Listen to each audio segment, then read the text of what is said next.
सर्वभूतेषु मातृरूपेण संस्थिता। नमस्तस्यै नमस्तस्यै नमस्तस्यै नमो नमः। सर्वमङ्गलमाङ्गल्ये शिवे सर्वार्थसाधिके शरण्ये त्र्यम्बके गौरी नारायणी नमोस्तुते। अथ श्री दुर्गा सप्तशती प्रथम अध्याय। मेधा ऋषि का राजा सुरथ और समाधि को भगवती की महिमा बताते हुए मधु कैटव वध का प्रसंग सुनना। सभी प्रेमियों को जय माता दी। आइए दुर्गा सप्तशती का प्रथम अध्याय हम स्मरण करते हैं। प्रथम चरित्र के ब्रह्मा ऋषि महाकाली देवता गायत्री छंद नंदा शक्ति रथ दंतिका बीज अग्नि तत्व और ऋग्वेद स्वरूप है। श्री महाकाली देवता की प्रसन्नता के लिए प्रथम चरित्र के जप में विनियोग किया जाता है। भगवान विष्णु के सो जाने पर मधु और कैटव को मारने के लिए कमल जन्मा ब्रह्मा जी ने जिनका स्मरण किया था, उन महाकाली देवी का मैं सेवन करता हूँ। वे अपने 10 हाथों में खड्ग चक्र गदा बाण धनुष परिघ शूल भुसुंडू मस्तक और शंख धारण करती है। उनके 3 नेत्र हैं। वे समस्त अंगों में दिव्य आभूषणों से विभूषित है। उनके शरीर की कांति नीलमणि के समान है तथा वे 10 मुख और 10 पैरों से युक्त है। मार्कंड जी बोले, सूर्य के पुत्र सर्वाणी जो 8वें मनु कहे जाते हैं, उनकी उत्पत्ति की कथा विस्तार पूर्वक कहता हूँ, सुनो। सूर्य कुमार महाभाग सर्वाणी भगवती महामाया के अनुग्रह से जिस प्रकार मनवंतर के स्वामी हुए, वही प्रसंग सुनाता हूँ। पूर्व काल की बात है। स्वारोचिस मनवंतर में सुरथ नाम के एक राजा थे, जो चैत्र वंश में उत्पन्न हुए थे। उनका समस्त भूमंडल पर अधिकार था। वे प्रजा का अपने अवसर पुत्रों की भांति धर्म पूर्वक पालन करते थे। तो भी उस समय कोला विध्वंसी नाम के क्षत्रिय उनके शत्रु हो गए। राजा सुरथ की दंड नीति बड़ी प्रबल थी। उनका शत्रुओं के साथ संग्राम हुआ। यद्यपि कोला विध्वंसी संख्या में कम थे, जो भी राजा सुरथ युद्ध में उनके परास्त हो गए, तब वे युद्ध भूमि से अपने नगर को लौट आए और केवल अपने देश के राजा होकर रहने लगे।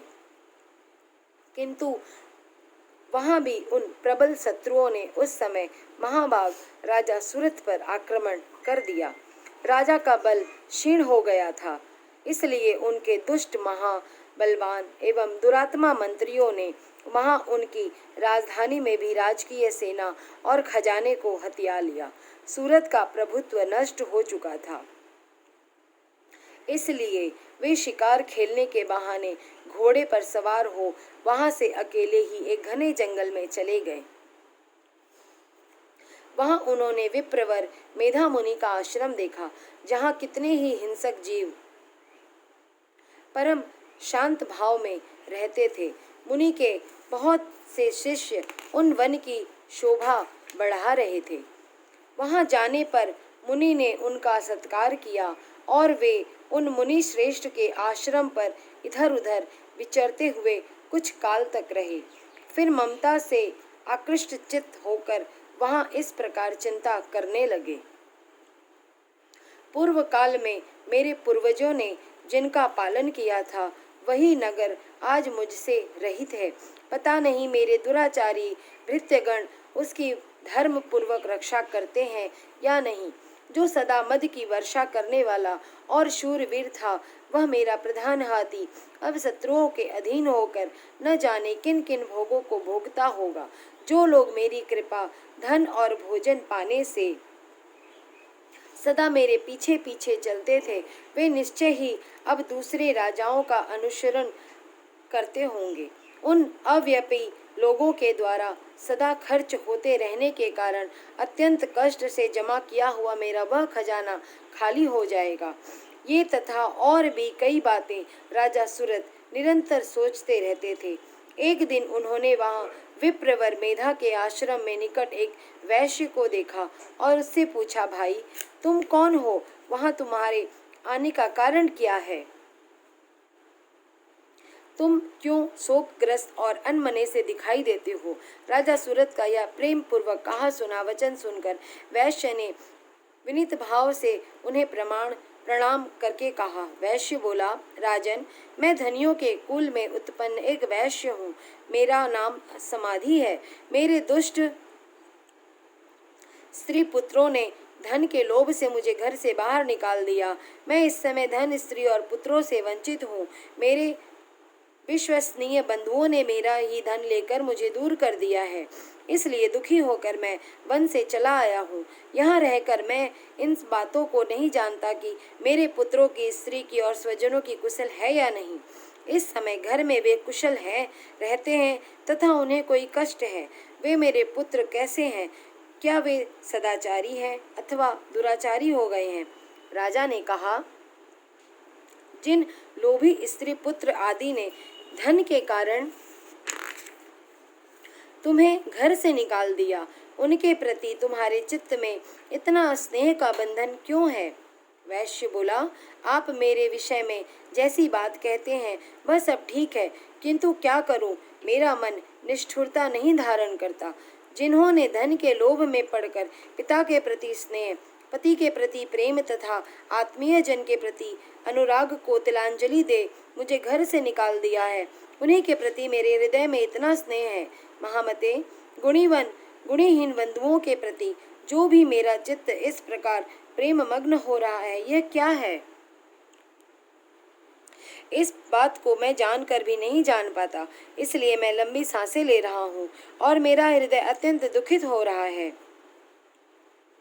उन लोगों में प्रेम का अथवा स्वार्थ अभाव है, जो तो भी उसके प्रति जो मेरा मन निष्ठुर हो रहा है हो पाता, उसके लिए क्या करूं?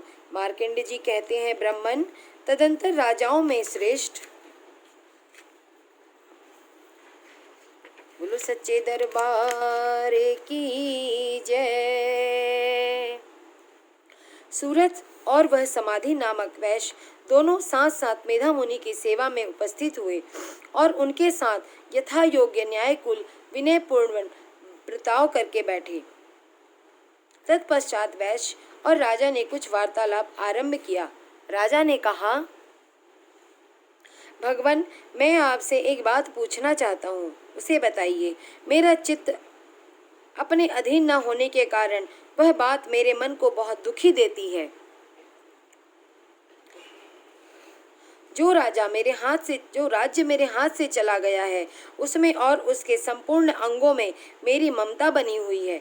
मुनि श्रेष्ठ, यह जानते हुए भी कि वह मेरा नहीं है, अज्ञानी की भांति मुझे उनके लिए दुख होता है। यह क्या है? इधर इस वैश्य भी घर से अपमानित होकर आया है, इसके पुत्र, स्त्री और भृत्यों ने इसे छोड़ दिया है, स्वजनों से भी इसका परित्याग कर दिया है, तो भी यह उसके प्रति अत्यंत हार्दिक स्नेह रखता है। इस प्रकार यह तथा मैं दोनों ही बहुत दुखी हैं। इसलिए जिसमें प्रत्यक्ष दोष देखा गया है, उस विषय के लिए भी हमारे मन में ममता जनित आकर्षण पैदा हो रहा है। महाभाग, हम दोनों समझदार हैं, तो भी हम में से जो मोह पैदा हुआ है वह क्या है? विवेक शून्य पुरुष की भांति मुझ में और इसमें भी यह मूढ़ता प्रत्यक्ष दिखाई देती है। ऋषि बोले, महाभाग, विषय मार्ग का ज्ञान सब जीवों को है, इसी प्रकार विषय भी सबके लिए अलग अलग है। कुछ प्राणी दिन में नहीं देखते और दूसरे रात में ही नहीं देखते तथा कुछ जीव ऐसे हैं जो दिन और रात्रि में भी बराबर ही देखते हैं। यह ठीक है कि मनुष्य समझदार है, किंतु केवल वे ही ऐसा नहीं होते। पशु, पक्षी और मृग आदि सभी प्राणी समझदार होते हैं। मनुष्यों की समझ भी वैसी ही होती है जैसी उन मृग और पक्षियों की होती है। तथा जैसी मनुष्यों की होती है वैसी ही उस मृग पक्षी आदि की होती है। यह तथा अन्य बातें भी प्राय दोनों में समान ही है। समझ होने पर भी इन पक्षियों को तो देखो, ये स्वयं भूख से पीड़ित होते हुए भी मोहवश बच्चों के चोंच में कितने चाव से अन्न के दाने डाल रहे हैं। नर श्रेष्ठ क्या तुम नहीं देखते कि ये मनुष्य समझदार होते हुए भी लोभवश अपने किए हुए उपकार का बदला पाने के लिए पुत्रों की अभिलाषा करते हैं। यद्यपि उन सब में समझ की कमी है, यद्यपि वे संसार की स्थिति बनाए रखने वाले भगवती महामाया के प्रभाव द्वारा ममतामय भंवर से युक्त मोह के गहरे गर्त में गिराए गए हैं। इसलिए इसमें आश्चर्य नहीं करना चाहिए। जगदीश्वर भगवान विष्णु की योग निद्रा रूपा जो भगवती महामाया है, उन्हीं से यह जगत मोहित हो रहा है। ये भगवती महादेवी ज्ञानियों के लिए भी चित्त को बलपूर्वक खींचकर मोह में डाल देती है। वे ही इस संपूर्ण चराचर जगत की सृष्टि करती है तथा वे ही प्रसन्न होने पर मनुष्यों को मुक्ति के लिए वरदान देती है। वे ही पराभक्ति, संसार बंधन और मोक्ष की हेतुभूता सनातनमयी देवी तथा संपूर्ण ईश्वरों की भी आदिश्वरी है। राजा ने पूछा, भगवान जिन्हें आप महामाया कहते हैं वो देवी कौन है? ब्राह्मण, उनका अभिपार कैसा है तथा उनके चरित्र कौन कौन है? ब्रह्मवेत्ताओं में श्रेष्ठ महर्षि उन देवी का जैसा प्रभाव हो, जैसा स्वरूप हो और जिस प्रकार प्रादुर्भाव होता हो, वह सब मैं आपके मुख से सुनना चाहता हूँ। ऋषि बोले, राजन वास्तव में तो वे देवी नित्य स्वरूपा ही है। संपूर्ण जगत उन्हीं का रूप है तथा उन्होंने समस्त विश्व को व्याप्त कर रखा है। तथापि उनका प्राकट्य अनेक प्रकार से होता है, वह मुझसे सुनो। यद्यपि वे नित्य और अजन्मा है, तथापि सब देवताओं का कार्य सिद्धि करने के लिए प्रकट होती हैं। उस समय लोक में उत्पन्न हुई कहलाती है। कल्प के अंत में जब संपूर्ण जगत एक वाण में निर्विघ्न हो रहा था और सबके प्रभु भगवान विष्णु शेषनाग की शैया बिछाकर योग निद्रा आश्रय में सो रहे थे, उस समय उनके कानों से मैल से दो भयंकर असुर उत्पन्न हुए जो मधु और कैडप के नाम से विख्यात थे। वे दोनों ब्रह्मा जी का वध करने को तैयार हो गए। भगवान विष्णु ने नाभि कमल में विराजमान प्रजापति ब्रह्मा जी ने जब उन दोनों भयानक असुरों को अपने पास आया और भगवान को सोया हुआ देखा, तब एकाग्रचित्त होकर उन्होंने भगवान विष्णु को जगाने के लिए उनके नेत्रों में निवास करने वाली योग निद्रा का स्वन आरंभ किया, जो इन विश्व की अधीश्वरी जगत को धारण करने वाली, संसार का पालन और संहार करने वाली तथा तेज स्वरूप भगवान विष्णु की अनुपम शक्ति है। उन्हीं भगवती निद्रा देवी की भगवान ब्रह्मा स्तुति करने लगे। ब्रह्मा जी ने कहा, देवी तुम्ही स्वाहा, तुम्ही स्वधा और तुम्ही वशटंकार हो। स्वर भी तुम्हारे ही स्वरूप है। तुम्ही जीवन दायिनी सुधा हो। नित्य अक्षर प्रणव में अकार, उकार, मकार इन तीन मात्राओं के रूप में तुम्ही स्थित हो तथा इन तीन मात्राओं के अतिरिक्त जो बिंदु रूपा नित्य अध मात्रा है, जिसका विशेष रूप से उच्चारण नहीं किया जा सकता, वह भी तुम ही हो। देवी तुम ही संध्या, सावित्री तथा परम जननी हो। देवी तुम विश्व ब्रह्मांड को धारण करती हो। तुमसे ही इस जगत की सृष्टि होती है, तुम्हीं से इसका पालन होता है और सदा तुम्ही कल्प के अंत में सबको अपना ग्रास बना लेती है। जगन्मयी देवी, इस जगत की उत्पत्ति के समय तुम सृष्टि रूपा हो, पालन काल में स्थिति रूपा हो तथा कल्पांत के समय संहार रूप धारण करने वाली हो। तुम्ही महाविद्या, महामाया, महामेधा, महास्मृति, महामोह रूपा महादेवी और महासुरी हो। तुम्ही तीनों गुणों को उत्पन्न करने वाली सबकी प्रकृति हो। भयंकर काल रात्रि, महारात्रि और मोह रात्रि भी तुम्ही हो। तुम्ही श्री, तुम्ही ईश्वरी, तुम्ही हीन और तुम्ही बोध स्वरूपा बुद्धि हो। लज्जा, पुष्टि, तुष्टि, शांति और क्षमा भी तुम ही हो। तुम खड्ग धारिणी, शूल धारिणी, घोर रूपा तथा गदा, चक्र, शंख और धनुष धारण करने वाली हो। बाण, भुसुंडी और परिघ ये भी तुम्हारे अस्त्र हैं। तुम सौम्य और सौम्यतर हो। इतना ही नहीं, जितने भी सौम्य एवं सुंदर पदार्थ है उन सब की उपेक्षा तुम अत्यधिक सुंदरी हो। पर और अपर सबसे परे रहने वाली परमेश्वरी तुम ही हो। सर्व स्वरूपे देवी, कहीं भी सत असत रूप जो तुम कुछ वस्तुएं हैं और उन सब की जो शक्ति है वह तुम ही हो। ऐसी अवस्था में तुम्हारी स्तुति क्या हो सकती है? जो इस जगत की सृष्टि, पालन और संहार करते हैं उन भगवान को भी जब तुमने निद्रा के अधीन कर दिया, तब तुम्हारी स्तुति करने में यहाँ कौन समर्थ हो सकता है? मुझको, भगवान शंकर को तथा भगवान विष्णु को भी तुमने ही शरीर धारण कराया है। अतः तुम्हारी स्तुति करने की शक्ति किसमें है देवी? तुम तो अपने इस उदार प्रभावों से भी प्रशंसित हो। ये जो दोनों दुर्धर्ष असुर मधु और कैटभ है, इनको मोह में डाल दो और जगदीश्वर भगवान विष्णु को शीघ्र ही जगा दो। साथ ही इनके भीतर इन दोनों महान असुरों को मार डालने की बुद्धि उत्पन्न कर दो। ऋषि कहते हैं, राजन, जब ब्रह्मा जी ने वहाँ मधु और कैटभ को मारने के उद्देश्य से भगवान विष्णु को जगाने के लिए तमोगुण की अधिशास्त्री देवी योग निद्रा की इस प्रकार स्तुति की, तब वे भगवान के नेत्र, मुख, नासिका, बाहु, हृदय और वक्ष स्थल से निकलकर अव्यक्त जन्मा ब्रह्मा जी की सृष्टि के समक्ष खड़ी हो गई। योग निद्रा से मुक्त होने पर जगत की स्वामी भगवान जनार्दन उस एकाल वन के जल के शेषनाग की सैया से जाग उठे। फिर उन्होंने उन दोनों असुरों को देखा। वे दुरात्मा मधु और कैटभ अत्यंत बलवान और पराक्रमी थे तथा क्रोध में आंखें लाल के ब्रह्मा जी को खा जाने के लिए उद्गोत कर रहे थे। तब भगवान श्री हरि ने उठकर उन दोनों के साथ 5000 वर्षों तक केवल वायु युद्ध किया। वे दोनों ही अत्यंत बल के कारण उन्मत्त हो रहे थे। इधर महामाया ने भी उन्हें मोह में डाल रखा था। इसलिए वे भगवान विष्णु से कहने लगे, हम तुम्हारी वीरता से संतुष्ट हैं, तुम हम लोगों से कोई वर मांगो। श्री भगवान बोले, यदि तुम दोनों मुझ पर प्रसन्न हो तो अब मेरे हाथों से मारे जाओ।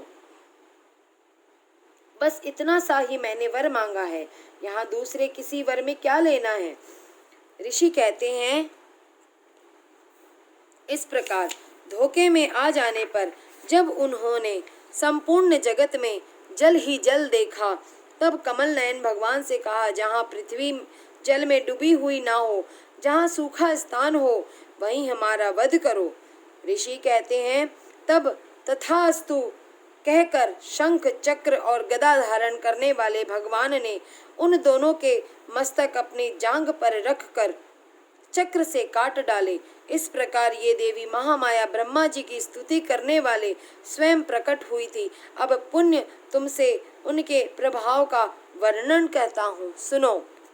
इस प्रकार श्री मार्कंड पुराण में सर्वाणिक मनवंतर की कथा के अंतर्गत देवी महात्म में मधु कैटभ वध नामक पहला अध्याय पूरा हुआ। बोलो सच्चे दरबार की जय। या देवी सर्वभूतेषु भक्तिरूपेण संस्थिता, नमस्तस्यै नमस्तस्यै नमस्तस्यै नमो नमः। सर्वमंगल मांगल्ये शिवे सर्वार्थ साधिके, शरण्ये त्र्यंबके गौरी नारायणी नमोस्तुते।